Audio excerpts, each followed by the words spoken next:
Et le cancer se nourrit avant tout de sucre. Le cancer, les cellules cancéreuses ont un métabolisme anormal et elles ont besoin du sucre pour leur survie.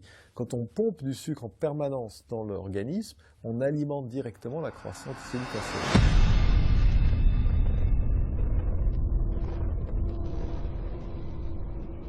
Il y a certaines régions du monde où ça n'existe presque pas.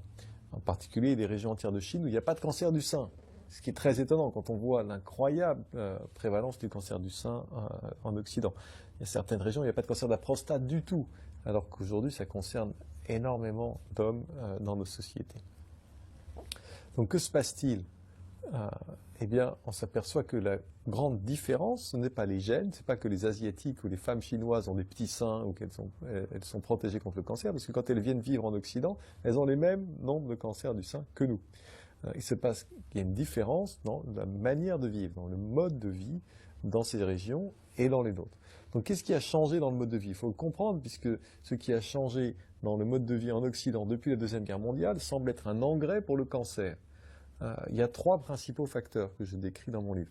Le premier, c'est l'augmentation considérable de la consommation de sucre et de farine blanche raffinée, qui n'existait presque pas avant la Deuxième Guerre mondiale. Aujourd'hui, on est en France, au 19e siècle, on consommait à peu près 5 kilos de sucre raffiné par personne et par an.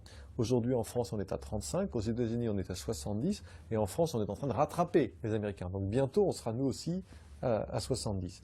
Le corps ne peut pas gérer 35 kilos de sucre raffiné par an. Il n'est pas fait pour ça. La génétique humaine est faite pour gérer. Le moment où nos gènes sont constitués, il n'y avait que le miel comme sucre raffiné, et c'était 2 kilos par personne et par an. Donc il y en avait très peu.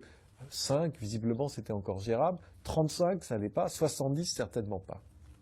Et le cancer se nourrit avant tout de sucre. Le cancer, les cellules cancéreuses ont un métabolisme anormal et elles ont besoin du sucre pour leur survie. Quand on pompe du sucre en permanence dans l'organisme, on alimente directement la croissance des cellules cancéreuses.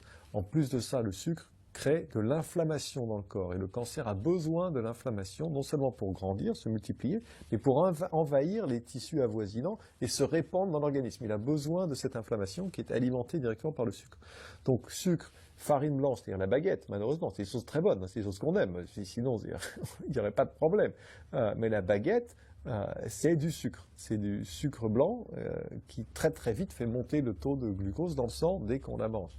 Les viennoiseries, les croissants, le pain au chocolat, des choses qu'on aime, hein, mais il n'y aurait pas de difficulté si c'était pas ça.